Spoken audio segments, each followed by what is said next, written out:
Finding yourself lost in finding ways to be found, getting into your mind, lost in.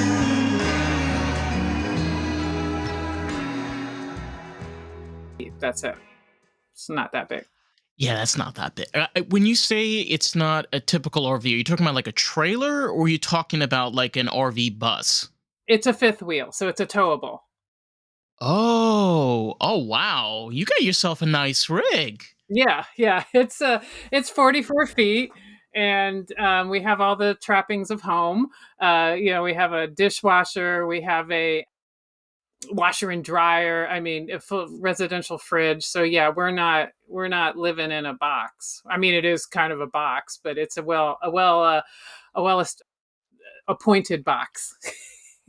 But it's also a realization for yourself, even though that it's not a small RV, it's a lot cheaper than buying a home, in a general community here in the United States, because unfortunately we live in a place where real estate is a lottery game. Let's just be honest. That's how it is here in the United States. And it's become so unrealistic and unaffordable that we're at a point it makes more sense to rent.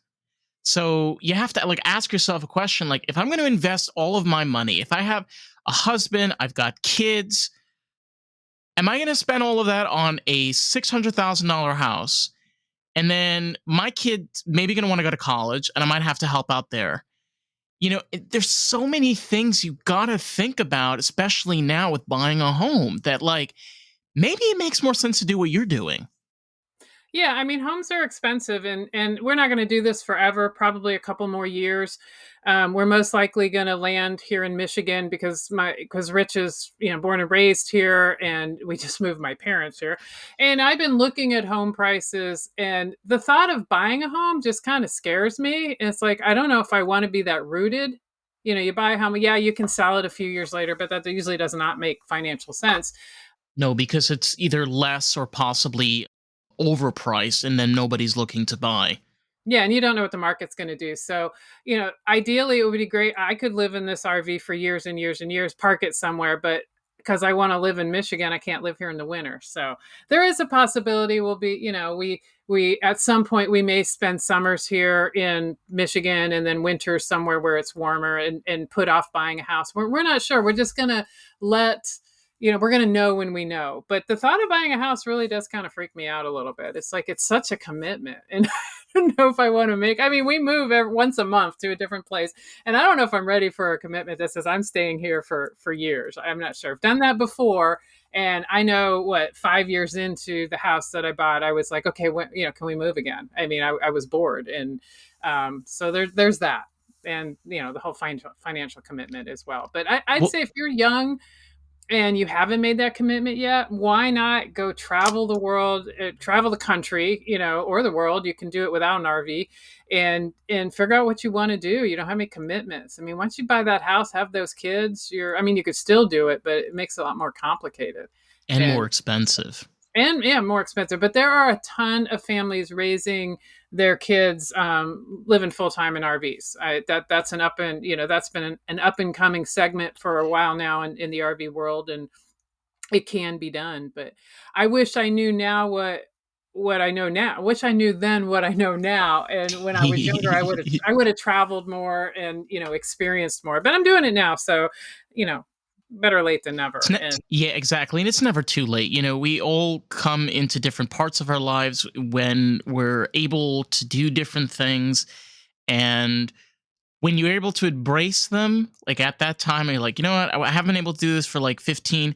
I'm going to do it now. I don't care. I'm doing it now. Let's do it. Um, Life yeah, has that way of tickling you sometimes. Or you're like, why can't I do it now? Why do I have to wait 15 years? okay, you might not be ready. And that's why we Yeah, wanted that's to do true. it now. We didn't want to wait till we were retired and then could we physically do it? Would we want to do it? Because I mean, there's a lot involved in full time RVing. I mean, you're breaking down, you're setting up, you're moving. You're doing a lot of maintenance, a little bit maybe similar to house maintenance, but even a bit more. You're managing all your resources all the time, so you got to. It's not this carefree.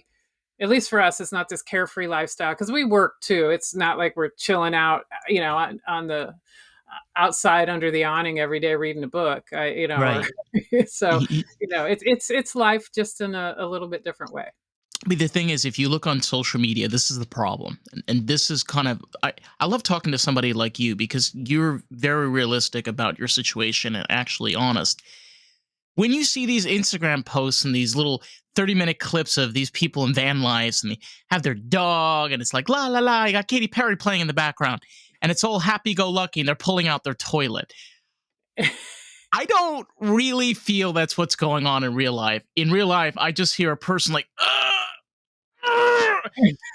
pulling up latches. 30 minutes later, they get this thing out and then they can actually go use the bathroom. But like, just the excessive amount of fantasy of like setting up people for unrealistic expectations. Like, this is a real commitment. Like, you Hmm. don't have a place physically to land home. You got to take care of your sanitation. You got to take care of home maintenance. Make sure coolant pumps are not broken or any lines are cracked or anything like that. These are things that you have to be able to take care of. And it's like, I don't see anybody posting about that.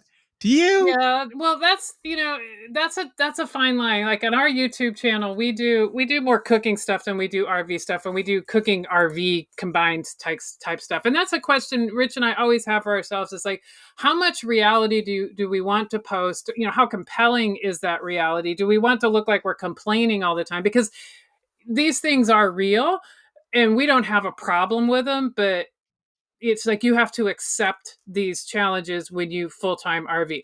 Good example is we rolled into Milford, Michigan about 8 weeks ago. We're here for like longer than we're usually here because we moved my parents here, but whatever. And a day later, we have three air conditioners, and the one in the front, the bedroom, the fan blade broke.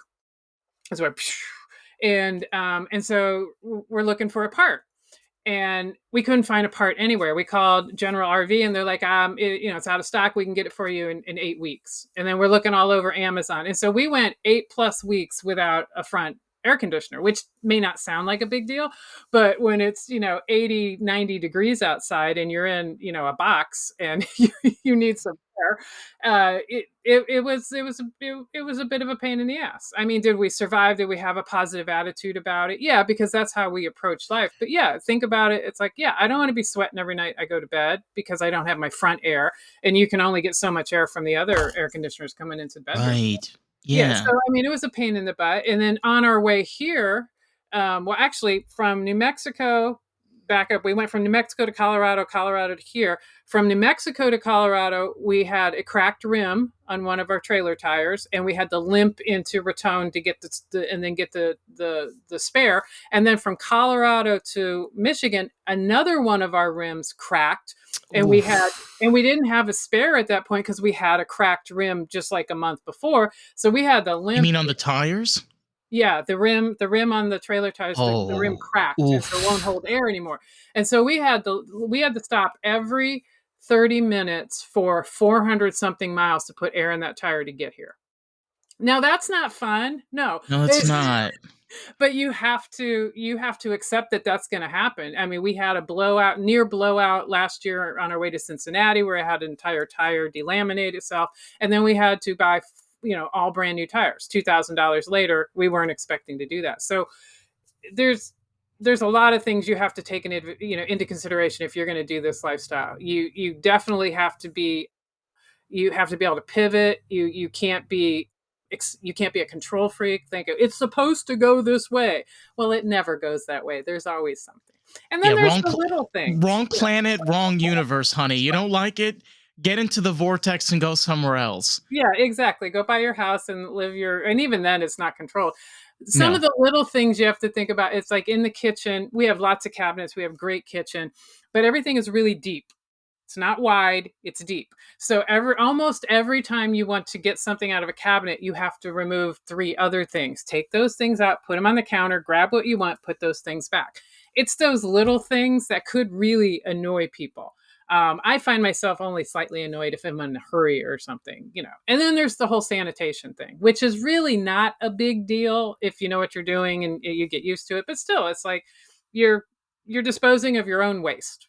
You know, most people don't do that. They live in a house. They flush the toilet. It's gone. They don't even know where it Yeah. goes. They Yeah, have somebody else take care of their sanitation. yeah, because that's what we do. I mean, that's what makes modern life work.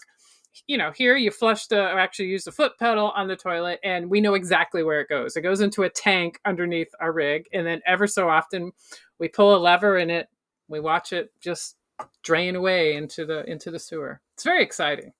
Extremely, honey. Get the Bud Lights, get the Coors Light, Yeah, all of Miller's. Yeah, bro. Make a yeah. picnic. You're dumping the black tank. Let's watch. Yeah, that's exciting. I love that. And it's also a great way to inspire creativity because if you're constantly having to be quit wit and clever and being able to figure out things, when you talk about like especially cooking, because I've worked in kitchens, you know, it's always simple, like, oh, you cook that. Okay, what's the big deal? Oh, Yeah. it's not that hard. Like I watched that 30-second clip of that random guy that has Italian name and now owns cutting board collection and knives, and he made a steak in 30 seconds. Listen, that shit doesn't happen in real life. No, it does not. Cooking has so many steps. When we do our cooking videos, all the prep that I have, everything is in bowls. But you know, I had to chop all that. I had to measure all that. I had to prep it. I had to figure out what my order was of how I'm cooking. I mean, it's this great, like you can spend anywhere from 15 minutes to 2 hours preparing a meal that is demolished in 10 minutes. It's the craziest thing to me. You put all this work into something and then it's gone. I mean, everybody enjoyed it, but it's just like gone. It's like, wait, 2 hours for 10 minutes? That's a lot of investment there, you know, for 10 minutes of joy. But it is fun. But yeah, cooking is not as easy as some people think it is. I mean, cooking good Don't food you is not that easy. don't you wish don't you wish that like in Star Trek they have I forgot what it's called where it creates food, Oh basically yeah, the replicator. The the replicator. replicator. Oh my god, if we had the replicator, honey, all of our problems would be solved. We wouldn't need dealerships. You needed prep. You'd be like, replicate 3 ounces of red bell peppers, diced, quarter Fine inch, dice. Yeah, fine fine dice. diced. And there Yeah, you that would go. be great. That would be, but that takes all the creativity It and fun does. out of it. But if you're in a hurry, it's a great thing. You know, it's like you do that every day, and then once a week, it's like, hey, I'm going to cook old school today. You know, and I'm going to Old actually use a fashioned. knife. Yeah, old fashioned cooking. Oh my Yeah, that would be cool. But yeah, but we do love cooking, so none of that stuff really bothers us. And that's one of the reasons we got the rig that we did. It had a very large kitchen with an island, because we both cook at the same Oh, time. you have an Yeah, island in I your have an kitchen? island. I have an island in my Nice. Yeah, and, Okay. it allows us to both cook at the same time because we can, like, chase each other around the island, and, yeah, it's not as big as our kitchen in the house that we had, but it works just fine, and it's very, very functional. I do love it, and I cook in it all the time, but not all Girl, you RVs you have have I can't say this enough. You have a freaking island, okay? that. Do you know what people would kill to have because like people don't understand. I grew up in a house with no island, okay? And I don't have an island in my kitchen. It literally saves you so much. You could have two people working there. You can Mhm, have things on one place and you could be cooking over here. You can have things in the oven, you can have things cleaning in the dishwasher. Like so exciting. mhm. An island is the greatest. That would be. I don't think I could ever live in another house or whatever it may be without an island. I grew up in a galley, like this really small old galley kitchen, and Like in the yeah, 1950s? yeah, it was built in the '60s actually, Oh and my it god, was a really? cinder block house in Florida, and yeah, very small, nothing special, and yeah, it was just a galley kitchen with hardly any counter space. And then I discovered the joy of an island, and so I will never not have an island again. I love islands. So how did you set up you said you have a YouTube channel. how did you set up your rig, like in regards to being in an RV? You mean for shooting videos and stuff? Yeah, exactly. We bought an okay, above us right now I'm in the living room, and to that direction is the kitchen. And we have this big bar that separates the kitchen, and it's up 2 steps, so it's raised. And so when we decided on this rig, we had I saw somewhere either on Facebook or online that you could get this big metal bar that will stretch across the width of whatever. It's like a rigging bar, and so it fit perfectly the width of our rig. And so we put that up there, and we attached the lights, and we attached the camera and shoot at the bar in the kitchen. And so it worked out perfectly, because that was a big concern, considering that the living room is lower than the kitchen, and the tripod can only go up so high. We were like, how in the world are we going to do this, because we got to shoot in the kitchen? But we found this bar, and it was really amazing, so we use it all the S- time. So you really get like this.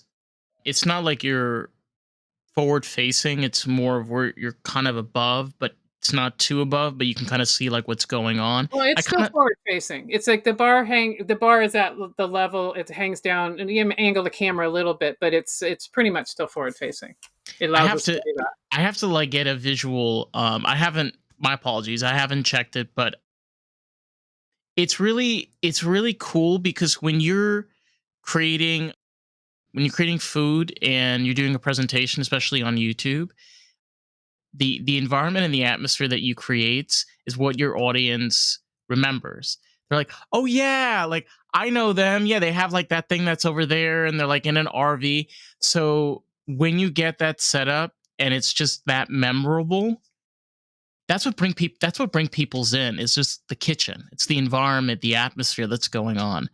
Yeah, It's and you just, see most of the kitchen in the shots, and let me see. it I don't know if many people, I don't know if would watch our videos and not know that we live in an RV. You would think we live in an RV, because there's, in the shot right in the back is the huge residential fridge, and most people don't. Nowadays, residential fridges in RVs are much more common, but a lot of people may not realize that, and they're like, "Oh, it must be a house. It's a residential fridge. It's not an RV fridge." And so I'd be curious to know if people actually know without us telling them if we're in an RV or not. So, but we shoot a lot of our videos outside too, where it's pretty darn obvious we're in an RV.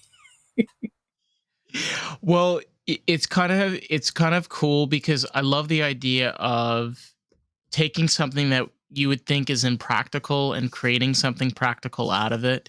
The love of cooking. The thing is, like, I was raised Middle Eastern, so thing about I'm not stereotyping. The thing about especially Moroccans is it's food and family, okay, and booze. Sometimes booze.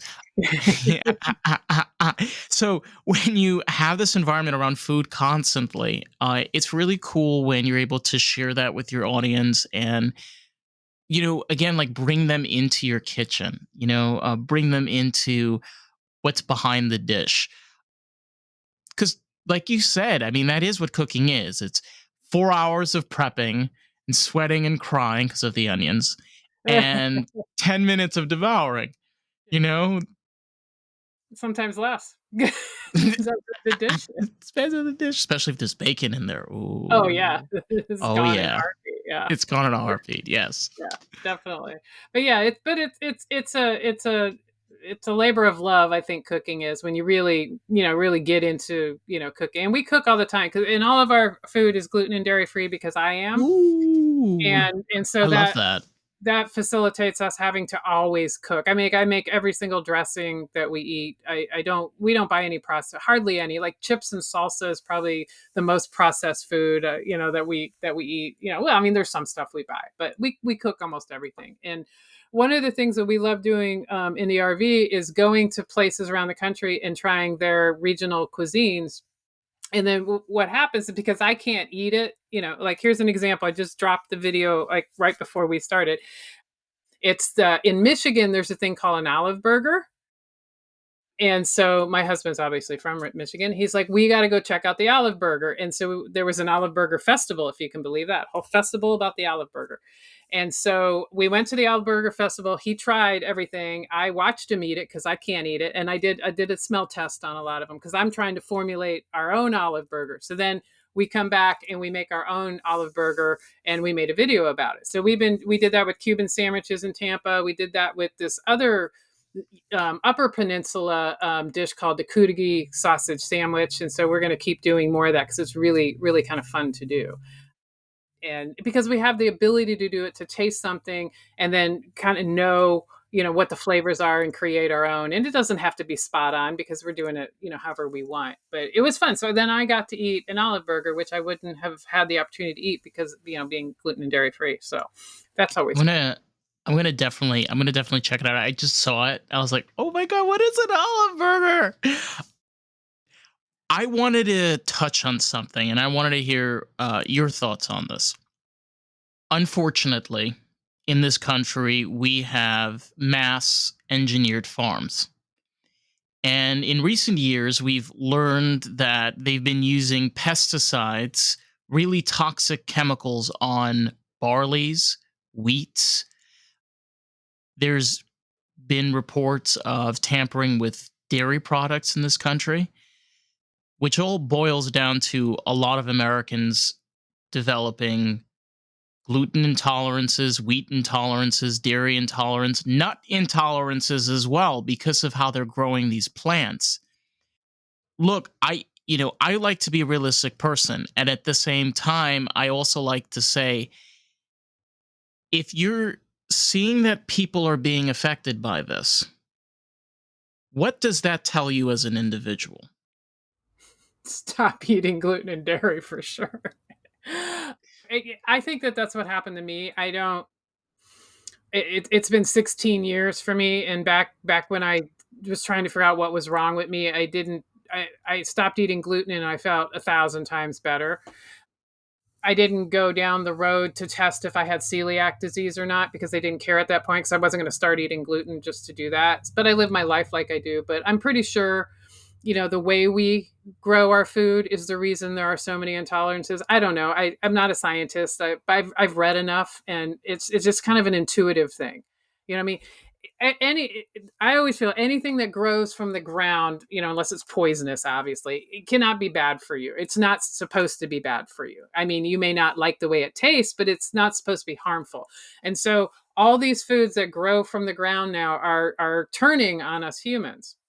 And I don't think it's the food themselves. I think it's what's been put on the food or how it's been manufactured. I can't prove that. It's just intuition that I have. And then my own, I can't eat dairy. I can't eat, any type of wheat or, any type of gluten.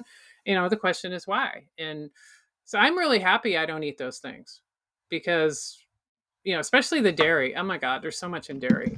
Such bad things. Now I can tolerate sheep and goat dairy, and so I do eat that periodically. And the good thing about that is a lot of that is from Europe, especially feta.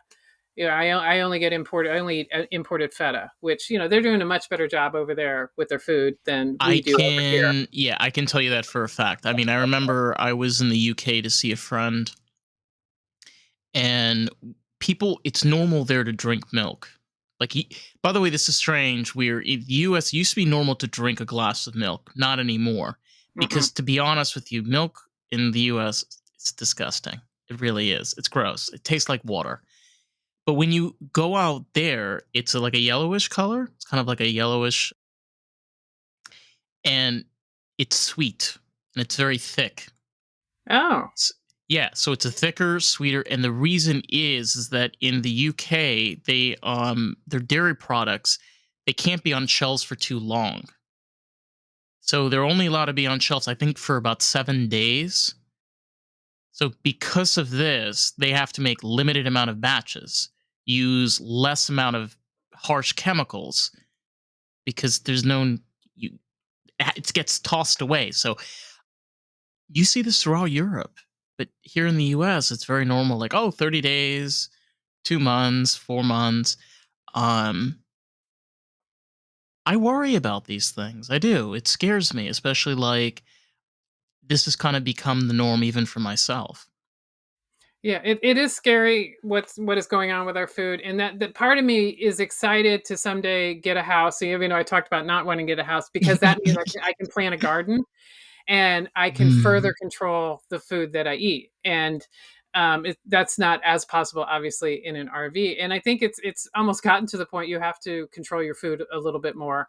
I mean, there's always going to be things you have to buy from the store, but right, it's still difficult to get organic food. Not that organic is the best, because it still has some of its own issues, but it's much better than the non-organic. So at least you're going in the right direction. But most grocery stores, they have organic sections, but they don't have a vast, selection of produce Well, in you're in those Michigan. sections. I don't know if they probably have this out there. Farmers markets. There's Yeah, a not they have everything's out. organic though at farmers market. It's better, but it's not certified organic, which is Well, a whole different protocol. well, the thing is that I remember like in New York where I grew up in, they would have actual farmers that would bring their stuff out there, and you'd be able to buy from them. But like the problem that I have, is where even though you're buying from these people, and again, I know support your local farmers, but they're probably using the same harsh pesticides that the other industrial farm right next to them is using. So, And the soil that's right next to the industrial farm. Yeah, so it's to me the right. hierarchy is organic, farmers, local farmers, and then local farmers, and then the grocery store, if you can get that. And there's tons of farmers markets out here this summer, and so we've been to quite a few, and we bought. And I bought this Italian parsley a couple weeks ago. That was the best looking Italian parsley I've ever seen. Oh I my was so god, excited. Yeah, wow. and the It's the dill. Those two things. season. Yeah, and It's those the two things, they were season. so amazing. And yeah, and CSAs are great, but you can't have a CSA unless you really, you're there for somewhere for a long time. So those are the things I do look forward to when we do land someplace and get a house Do or you whatever want we get. do you want a great recipe for Italian parsley? It's a Oh yeah, Moroccan recipe. Okay. yeah. So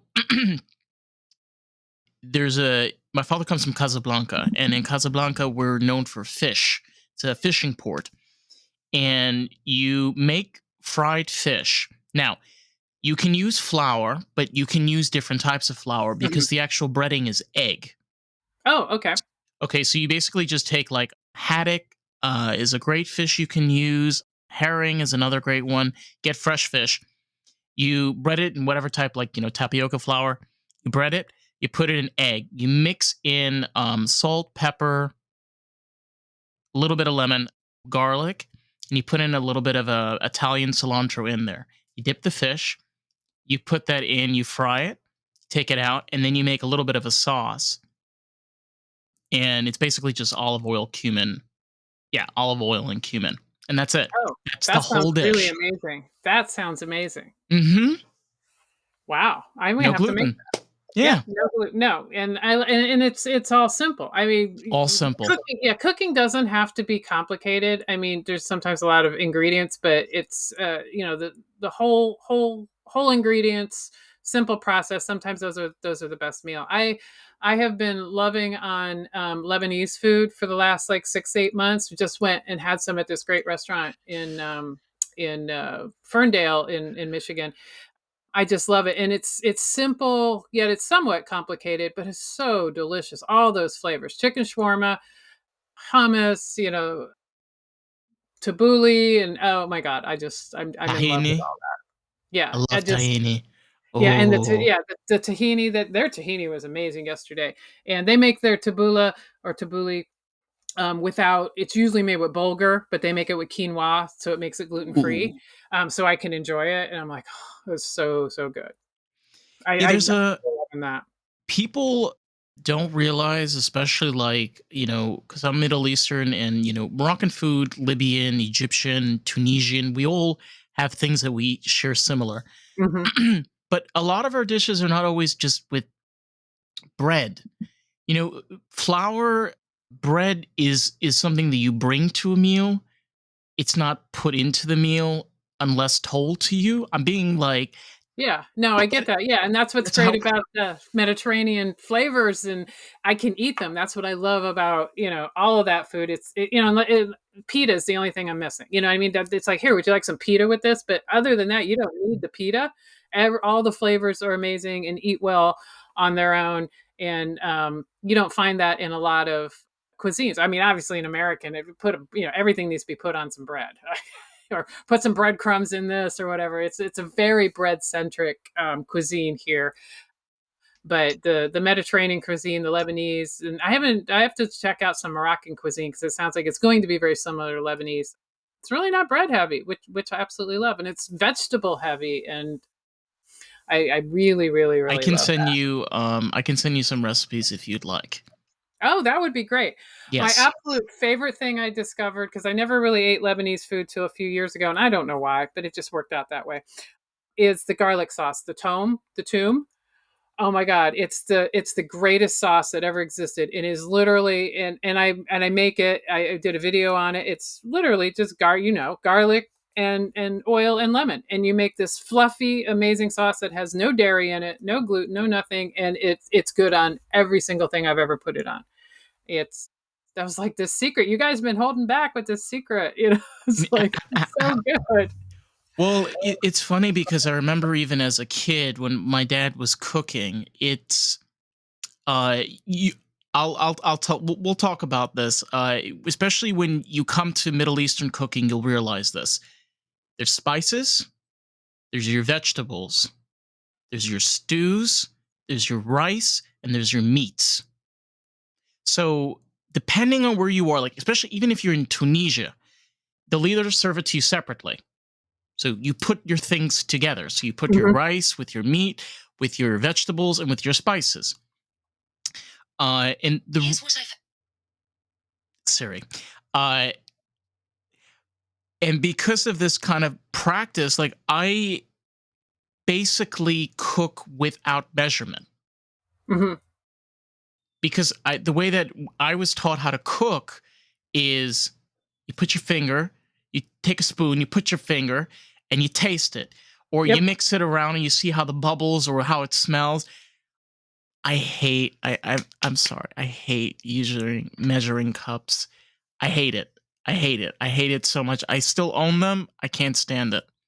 I don't like doing that either. I had to start because we pretty much cook by taste, and we just put things together, and then we're always we always in our video say you got to taste as you go, season as you go, and then when we started doing the videos and actually have the printed the recipes on the website, I had to get everything measured. So when I do like a recipe development, I'll put something together, and then I got to do it again and figure out what all the measurements are for the recipe, because there's in most cooking, there's really no reason to be precise. Baking is precise. Cooking is, savory cooking is not. It's a little bit of this, a little bit of that. Taste it. Oh, I think I needs this. I needs that. And that's why every time we cook the same dish, it's possibly not exactly the same as it was before, because today we felt like we wanted to put more garlic in, or we wanted to put more parsley or whatever. And that's the most fun part of cooking. But everybody needs a recipe to as a guideline to start with. So Yeah, I did that. It's actually funny you mentioned that. I made kifta, which are meatballs, and I have harissa, Tunisian harissa, in my fridge. And this recipe does not call for harissa, but I put it in there anyway because I wanted a kick. And oh my god, it was so worth it. It was so worth it yeah. for me to decide to put it in there. But I totally get that. You sometimes have those moods where I want to make this dish differently. I want to change it up a little bit. And I think that's perfectly fine. I don't think a dish has to taste exactly the same way every single time. No, and it doesn't have to adhere to whatever the dish is. That's such a crazy thing. Like, I mean, if you're going on Top Chef and you're competing and you're saying, this is whatever dish it is, the name of the dish, coq au vin, it better be exactly what coq au vin is. But if you say, here's a dish inspired by the dish coq au vin, or whatever, that's a little bit different. Some Like people a get so naked hung up. taco. What? Like a naked taco is like one great example of it. Yeah. Yeah. Yeah. And people get hung up on this. Well, that's not what you said it is, or whatever. I used to watch a ton of cooking shows, and that was always a big thing. And it's like, who cares? I made something, added something else. Is now it's new. I don't know what to call it, but the closest thing is what it's originated as. And people get a little too hung up on that. But all the fusion cooking that you see in society now, especially here in the States, is really amazing. It's like you're taking Asian and you're taking Mexican and you're putting it to, the best parts together and creating something new. I just read this really amazing article. Was it either the New York Times or the Atlantic about the Texas barbecue scene and how it is changing so much because all these different, cultural flavors are coming into barbecue Yeah, and like Korean completely. Tex. Have Yeah, you yeah. tried Korea? Have you tried Korean Texas barbecue? I haven't. No, I heard I haven't. it's crazy. Yeah, but the Mexican Texas barbecue and the Asian Texas barbecue. I mean, it's just I can see all those flavors. Bringing. There was one place they focused on that had green spaghetti, and I can't remember what the sauce was, but it was a Mexican sauce on spaghetti, and I'm like, oh my god, that sounds Salsa amazing. verde? Yeah, no, I think it was. I can't remember what it was. Maybe it was, but yeah, it's just the idea of taking different things, and putting it with something that you've never seen it before can create new cuisines, and I love that aspect, and that's how food grows and changes, and what's so cool about reading this article is how diverse and multicultural barbecue in Texas is becoming, and it's like if people could just take that same approach and be okay with that throughout the rest of society, we'd all be in good shape. I mean, if you can do it with food, why can't you do it everywhere? I mean, it's like, you came here from one country and you came here from another and I've been here. Let's put everything together and see what we come up with and live in harmony. Who cares where you came from or what your culture is? We all live together. Let's be happy. I think that people forget the sense of community, and being able to kind of come home to something. Here's the thing: the middle class doesn't exist anymore in this country. It hasn't since the early '90s. And I wasn't alive to see it, and a lot of people today haven't been alive to see it. But it's not just about mom and pop shops. It's about, an opportunity of people literally being able to drive or even walking down a street, being like, hey, there's a cool barbecue place there. We should go there. And they're like, hey, there's a cool shop. Oh my God, they have books there. Oh my God, there's a video game store. And just that sense of you found your place, you found your community. And I don't I don't really feel that way anymore. There's a few places in the country that are somewhat like that, and I think that there's too many. As we grew, there's too many of us, and we had to spread out and spread out and spread out, and we all decided we needed more space and more space, and we did lose. I would say the 70s and 80s and even 90s were the community killing decades because prior to that, community was a big thing, and I think so much went on in the country. I can see how it sort of, might have gone in that direction, the reason for that. But yeah, community is not as easy to find. People are a lot more, singular and independent and keep to themselves. And I think social media has a lot to do with that too. Instead of bringing, you know, we can talk to anybody wherever they are in the world, and yet we don't talk to our neighbor.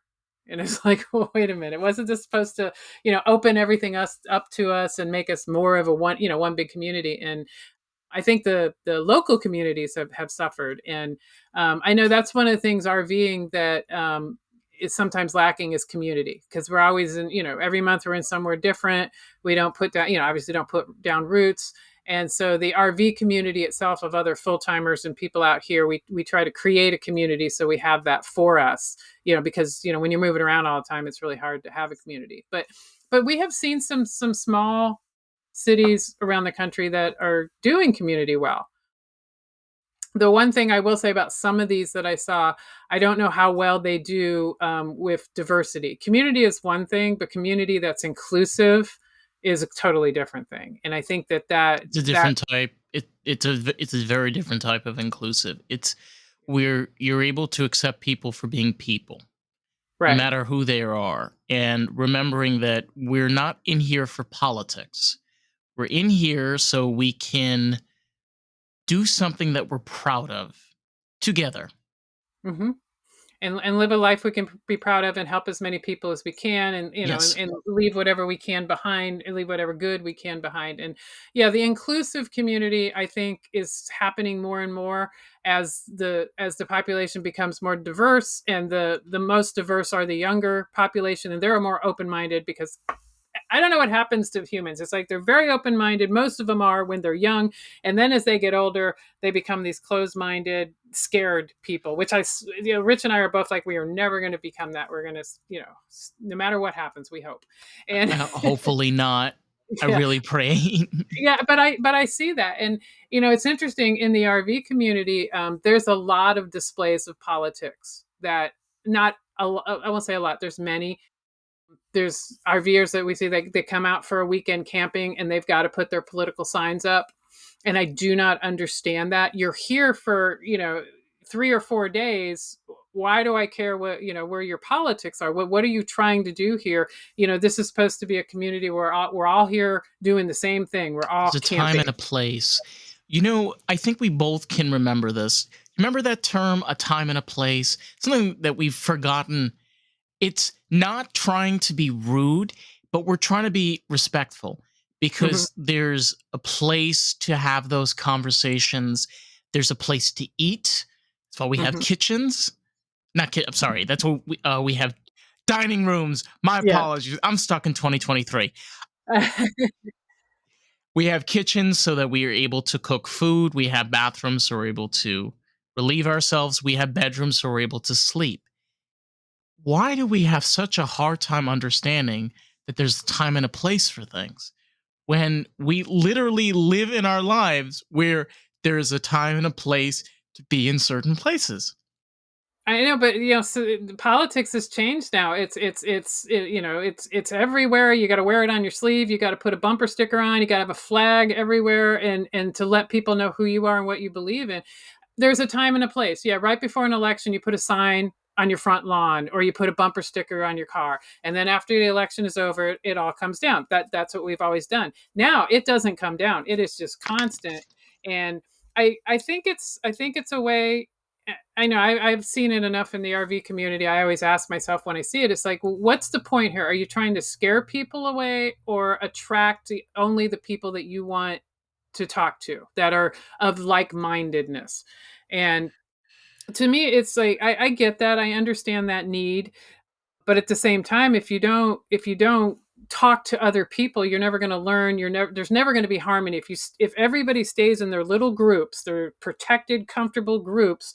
We're never going to be a community again, and that's the reason we're not as much of a community now, because nobody wants to cross whatever line they have. That's like, I can't talk to them. They're from a red state. They're from a blue state. They're a Trump supporter. They're a Biden supporter. They're, oh my god, they believe in free speech or whatever, whatever the thing is. And that's why we're so polarized now. Not that it was any better way back. I mean, I've been around for a while, and but the biggest difference is both sides would talk to each other and you could find some consensus. Now I don't think there's any, very hard to find consensus in the world.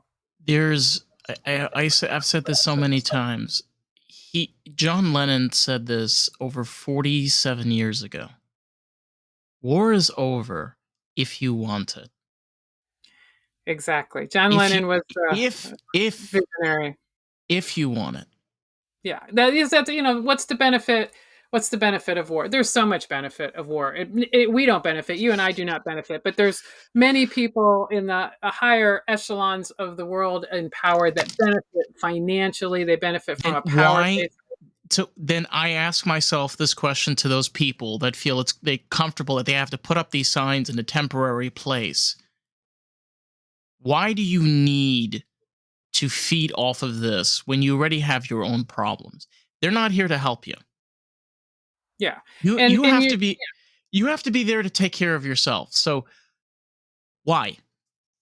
Just I why? know that's my big question too. Is why? It's like you're here with your family, you're enjoying the weekend. Why do you have to bring politics into it? And I'm a very passionate person when it comes to what I believe in politics, but I'm never going to be that person that's going to hit somebody up, aside the face with it. I grew up in the era where, what was the saying? It's like, you never talk about around the table is politics or religion. It was that thing that came out of, I don't know, the 40s Wait or a minute. 50s. Wait a minute. Are you an early millennial?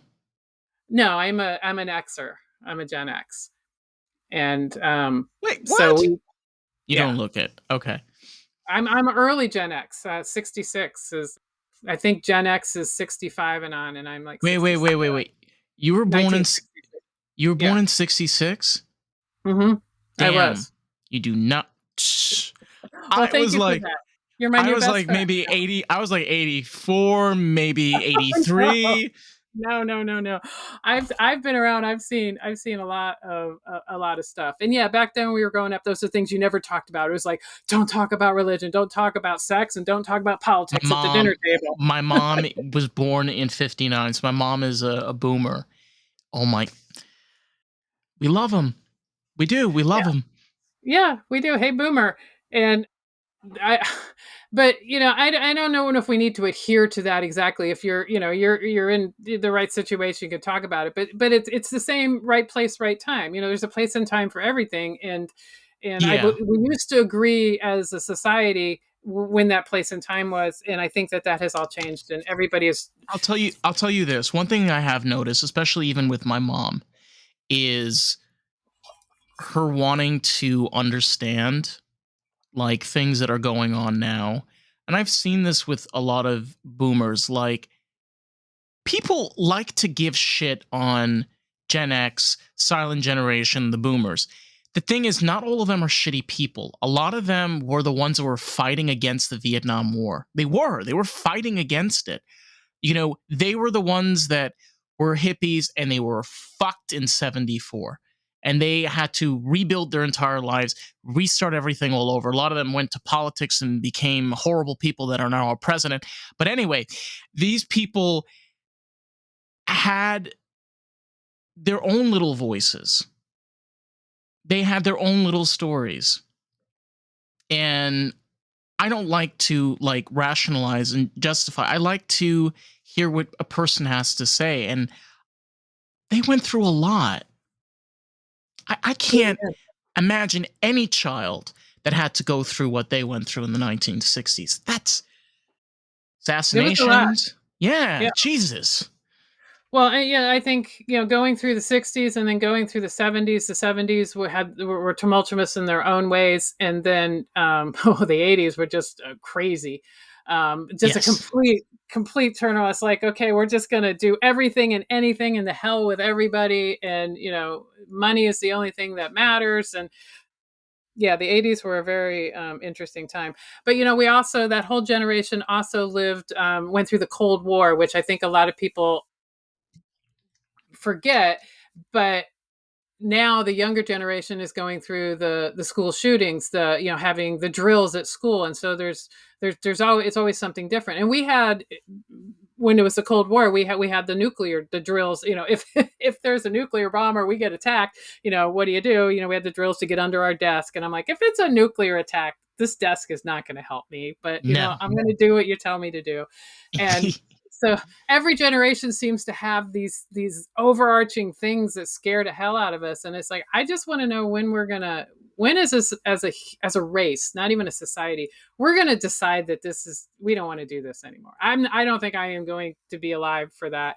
I don't know if my son will be alive for that. I don't know who's going to be alive if that ever happens. But I mean, to me, it just seems so easy. Just stop fighting. Just, can't we all just get along? That's just all. I wish it was that simple, but it, I mean, it it's it like, all takes the ideology of I can respect you, but I don't have to agree with you. right. And but yes, you don't have to agree, and that's the way things used to be. And it depends on the topic too. If you're fighting really really hard to take somebody else's rights away, I don't know if I can respect you, but I don't have to agree with you, applies in that situation. That's up for discussion, I would think, because it's one thing that you can believe something, but if you're fighting to do something to another person, which taking their rights away is, doing something to another human, I think that's a different story. But for the most part, yeah, back in the, 50s, 60s, 70s, even 80s, at least by way of politics, people didn't agree all the time, and they still made deals. They signed bills. Legislation passed. They compromised. And then I think the beginning of the end, and I lived through this, is when cable TV came out in the late '70s, early '80s, and CNN I think that, when was that, like 80, 81? And then there was this show which was called Crossfire, where they took a liberal and a conservative. This is the first time this had ever happened. Nobody had ever seen this. And then they argued these points. I firmly believe that that was the beginning of the polarization, because it was like they never compromised, those two, and it was always my way or my way, which, and I think that just kind of ballooned out to us like, oh, this is what politics are now.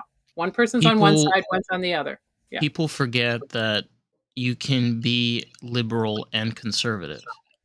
Yeah, there's different things that you're conservative. You can be conservative. You can be a fiscal conservative and a social liberal. You can be a social liberal and a fiscal conservative. Yeah, you could have a little bit here and there too. And But people don't realize that. People are like, "Well, I'm on that side and you're on that side." And I'm like, "Why do we have to be on any side? well, We live because in we have this." two political parties. That's why. That's part of the problem. It's like you got to Yeah. pick, you got to choose, because there's no independent that's getting anywhere. And maybe in a school board election, you might have some independents that make it or something. But on major national elections, you got to make two choices. And anytime there's been an independent, it hasn't worked out well for them. And I think that's part of the problem. It comes from the top down. It's like if we were allowed to, have more candidates that reflected the various views and needs, wants, and desires of a very diverse America, I think you'd have a completely different country. But until the two party system is abolished or changed, I fear that we're going to be heading down this path for a very, very long time. Yeah, and honestly, I feel real change really just starts all the way at the bottom. It starts on the streets and people speaking up and deciding what they want for their communities. The thing is, let's be real, government doesn't give a shit about anybody. They don't No. care. So we're here, we have families, we have our communities, and you as a person that travels, and you get to experience all of these different places all over. We have to be there for ourselves because remember, we make up this country. We are the ones that work 9 to 5, Monday through Friday. We are the ones that are running this country. So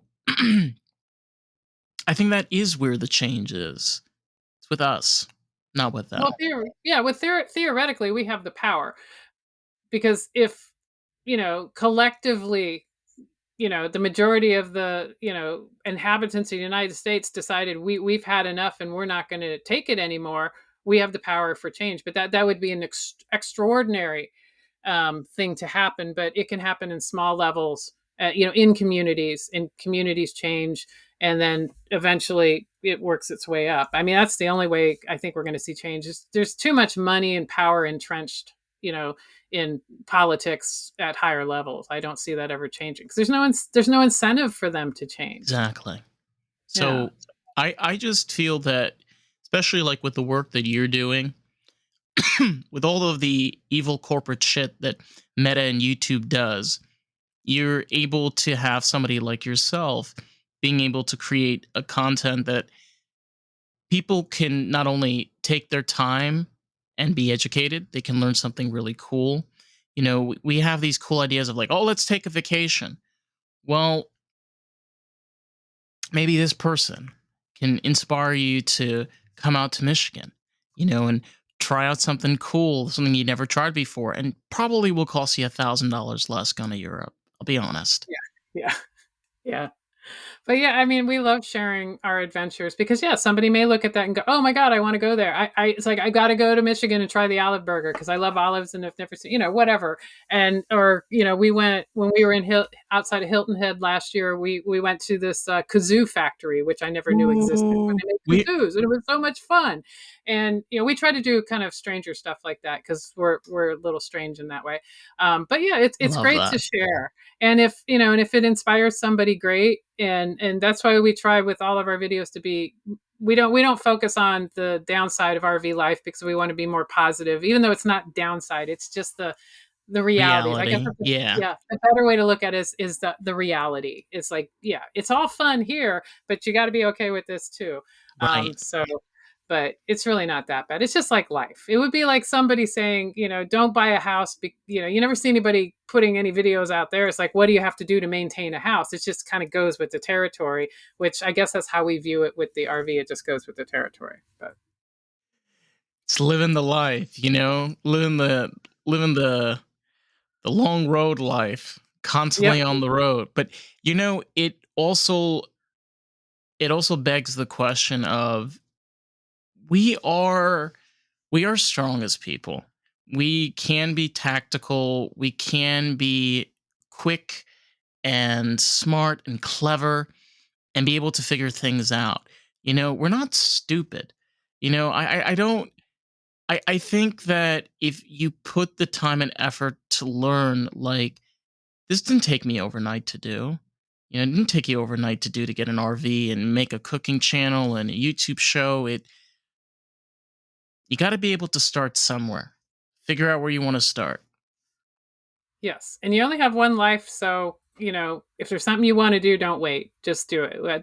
It makes no sense to wait because you don't. Tomorrow is not promised. You just never know. And just there's something you're dying to do, go out and do it. If you want to travel, travel. If you want to RV, RV.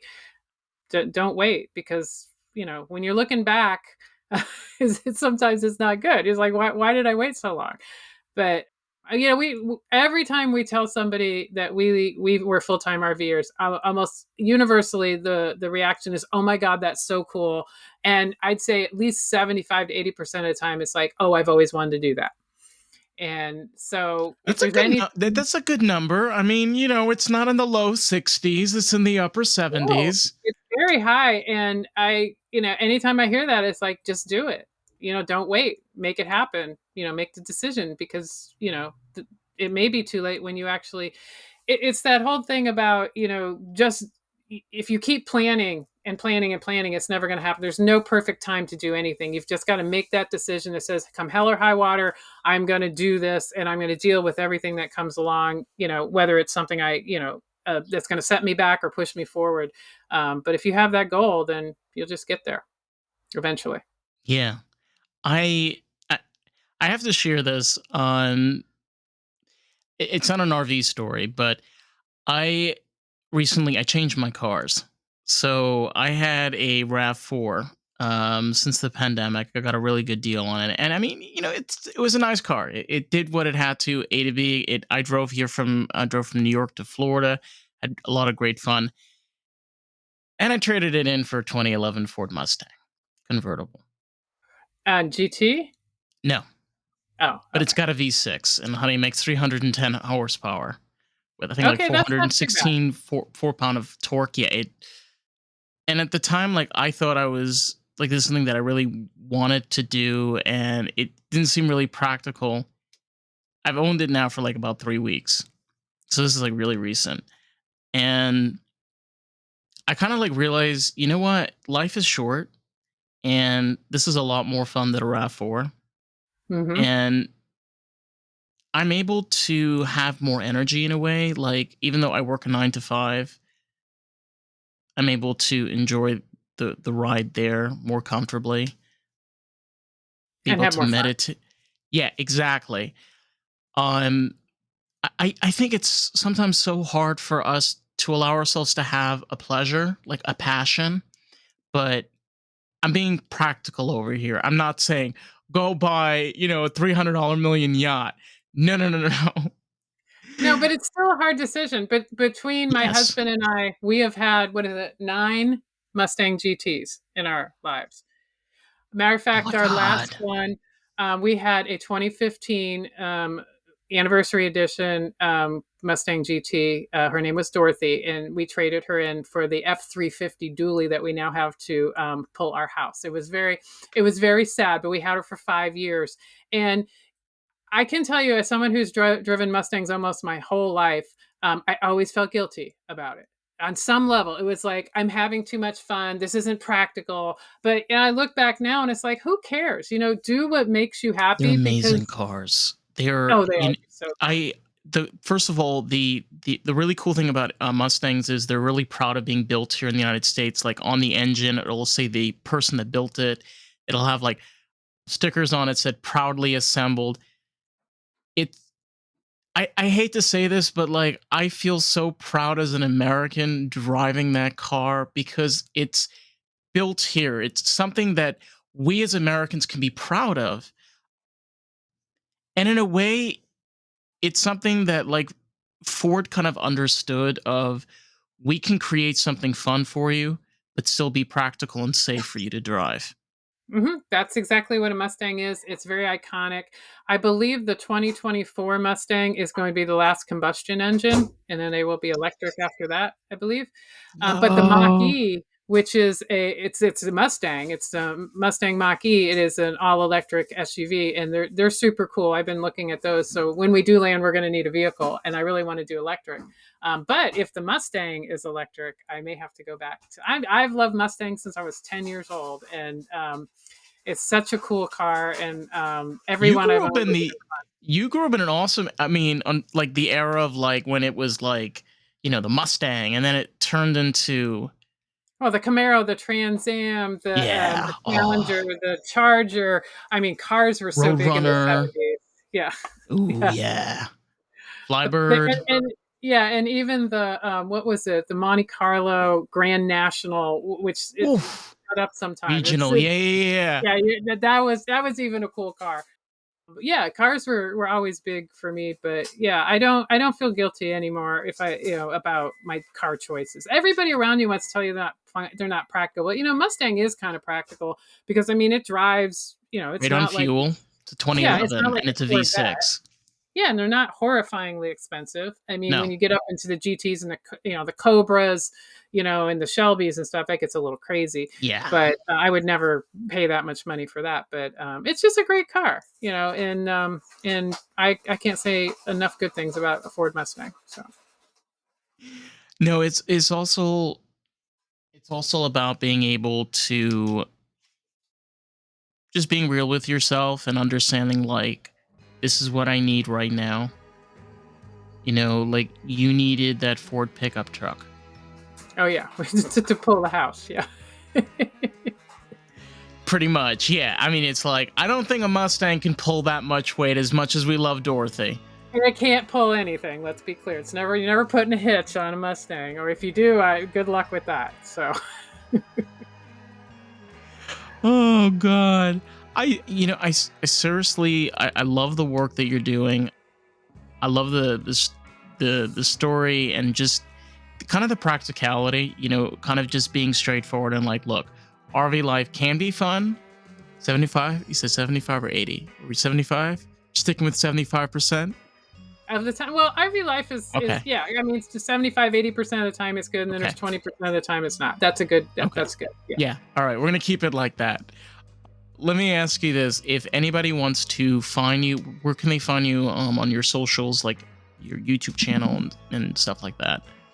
Almost everything is at GF as explorers, so that would be either good food explorers or GF, just because GF explorers. That's our YouTube, our Instagram, everything, and our website as well is gfexplorers.com. Awesome. Well, be sure to check it out because there's an Olive Burgers episode that's Oh out, yeah, I got to and check out the olive burger, yes, you got to definitely. check that out. And if you like what you see, be sure to like and subscribe. You can find us on Facebook, TikTok, Instagram, and YouTube at Lost in the Groove Pod. So with that, stay groovy, my friends. We'll catch you on the next episode of Lost in the Groove. Bye, everybody. Bye.